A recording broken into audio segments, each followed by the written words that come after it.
आज की हमारी इस गहन चर्चा में स्वागत है। हम एना हुआंग की ट्विस्टेड लव के कुछ अंशों को देख रहे हैं जो हमारे श्रोता ने साझा किए हैं। हाँ बिल्कुल। और हाँ, ये साफ कर दें कि ये कोई बुक रिव्यू नहीं है। हम इन पन्नों को एक तरह से प्राइमरी सोर्स की तरह इस्तेमाल कर रहे हैं। बिल्कुल सही। हमारा मकसद है कि इन हिस्सों से एवा चेन और एलेक्स वॉलकोव को समझें, उनका वो जो उलझा हुआ रिश्ता है, उनका अतीत और जो बातें उन्हें ड्राइव करती हैं वो सब। हाँ, ये सिर्फ कहानी के पॉइंट्स नहीं है। नहीं, ये इंसानी बर्ताव के उदाहरण है एक तरह से। तो ठीक है, चलिए खोलते हैं इन किरदारों की परतें। शुरुआत एवा चेन से करें। हाँ करते हैं। तो जो जानकारी है उससे लगता है एवा काफी मजबूत इरादों वाली है, आशावादी है, पर वो कहती है मैं बेवकूफ नहीं हूँ। मतलब यथार्थवादी भी है। हाँ, और वो जो मेहनत करती है, कॉलेज, फिर दो नौकरियां, मकान गैलरी और फ्रीलांस फोटोग्राफी। सही, खुद अपने कैमरे वगैरह के पैसे भरे उसने, आत्मनिर्भर है। और ये जो लचीलापन और यथार्थवाद का मिक्स है ना, वो उसके कैरेक्टर के लिए बहुत जरूरी है। दिखाता है कि उसे आसानी से कुछ नहीं मिला। वो ग्लास आधा भरा है सोचती है, पर जमीन पर पैर रखकर। अच्छा, अब दूसरी तरफ आते हैं। एलेक्स वोल्कोव, असाधारण दिमाग, IQ 160, कम उम्र में ही मल्टी मिलियनर बन गया, आर्चर ग्रुप का CEO वो। हाँ, बहुत प्रभावशाली। लेकिन साथ ही स्रोत बताते हैं कि वो बेहद निर्मम है, खाओ या खाए जाओ वाली सोच, बहुत कंट्रोल्ड, न्यूनतमवादी। और वो क्राव मागा का इस्तेमाल, वो सिर्फ फिटनेस के लिए नहीं लगता। हाँ, लगता है जैसे वो दबा हुआ गुस्सा निकालने का तरीका है, शायद वो जो बदले की भावना है उससे जुड़ा हुआ। बिल्कुल। उसकी जो परफेक्ट मेमोरी है वो भी इसमें एक रोल निभाती होगी।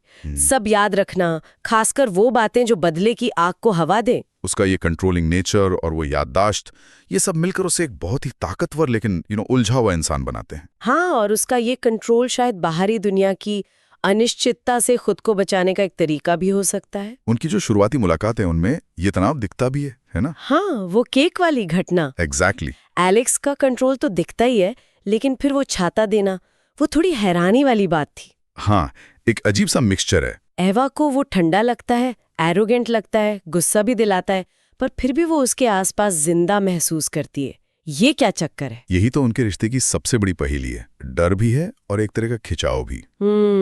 शायद एलेक्स का जो इंटेंस बर्ताव है वो अनजाने में एवा को एक ऐसी फीलिंग देता है जो उसे अपनी नॉर्मल लाइफ से अलग लगती है, भले ही वो नेगेटिव हो। अच्छा। और फिर वो बुधवार फोटो वाली घटना, जब एलेक्स जबरदस्ती फोटो डिलीट करवाता है, फोटोग्राफर ओवन को धमकाता है। हाँ, और उसका तर्क होता है सुरक्षा। लेकिन एवा, वो तो इसे बेइज्जती समझती है, कहती है तुम मुझे बता नहीं सकते कि क्या करना है। ये उनके बीच का मेन झगड़ा है। एलेक्स की वो जो पोजेसिव प्रोटेक्शन है और एवा की अपनी आजादी की लड़ाई। क्या ये सिर्फ कंट्रोल वर्सेस फ्रीडम है या कुछ और गहरा है इसमें? मेरे ख्याल से ये सिर्फ सतह की बात नहीं है। ये एलेक्स का जो सुरक्षा को लेकर एक बिगड़ा हुआ नजरिया है, और एवा की अपनी पहचान और इज्जत बचाने की जो जरूरत है, उसके बीच का टकराव है।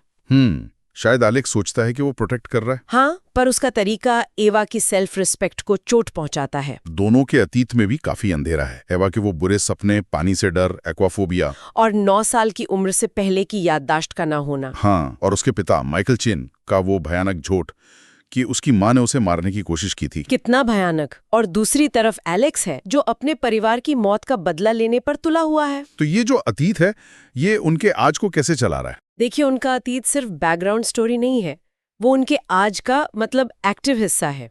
एवा का डर, उसकी खोई यादें, ये सब उसे और वल्नरेबल बनाती हैं। और एलेक्स का बदला लेने का जुनून, वो उसके हर रिश्ते, हर फैसले पर हावी है। एक तरह से वो दोनों ही अपने अतीत के कैदी लगते हैं। और फिर आते हैं वो चौंकाने वाले खुलासे, जब एवा को सच्चाई पता चलती है कि उसके पिता ने ही उसे डुबाने की कोशिश की थी, जोश की कस्टडी पाने के लिए। हाँ, और इसमें एलेक्स उसकी मदद करता है सच जानने में। और फिर एलेक्स को पता चलता है कि उसके परिवार का कातिल माइकल नहीं, बल्कि उसका अपना चाचा इवान था, जिसने उसे पाला। सोचिए जरा, ये खुलासे तो भरोसे की नींव ही हिला देते हैं। जब अपने ही ऐसा धोखा दें तो बाहर की दुनिया पर कैसे भरोसा होगा? बिल्कुल। और इवान का एवा को एलेक्स की कमजोरी समझना ये सिचुएशन को और खतरनाक बना देता है।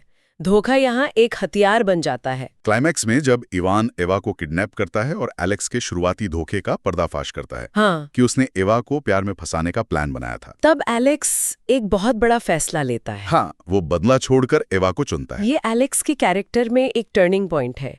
शायद पहली बार वो अपने जुनून यानी बदले से ऊपर किसी और को, एवा को चुनता है। लेकिन इसका नतीजा भी सीधा नहीं है। बचाव हिंसक होता है, फिर वो एवा को दूर भेज देता है। हाँ, ये सोचकर कि वो उसके लिए खतरनाक है, लेकिन ये उनके बीच एक नई दीवार खड़ी कर देता है। एवा लंदन चली जाती है, फोटोग्राफी में सफल होती है, पर इमोशनली जूझती रहती है। और एलेक्स, वो उसे वापस पाने के लिए सीईओ पद से इस्तीफा दे देता है। ये दिखाता है कि उसे क्या कीमत चुकानी पड़ रही है। तो इन अंशों से जो मुख्य बातें निकल कर आ रही हैं, वो हैं ट्रॉमा का असर जो पीछा नहीं छोड़ता, हाँ, और सुरक्षा बनाम नियंत्रण का वो जो टेंशन है, प्यार, भरोसा और धोखा। क्या धोखे पर बना रिश्ता टिक सकता है? ये बड़ा सवाल है। और खास तौर पे एवा की अपनी जर्नी, मुश्किलों के बावजूद अपनी ताकत और आजादी को ढूंढना। ये स्रोत हमें दिखाते हैं कि कैसे अतीत के घाव और विश्वासघात इन किरदारों और उनके रिश्तों को गहराई से शेप देते हैं। और यहीं पर हम एक आखिरी सवाल के साथ रुकते हैं।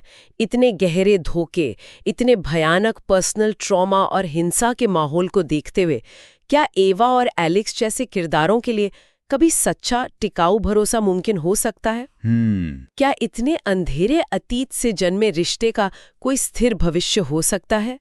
ये सोचने वाली बात है। एवा चेन और एलेक्स वोल्कोव के इस विश्लेषण में हमारे साथ शामिल होने के लिए धन्यवाद।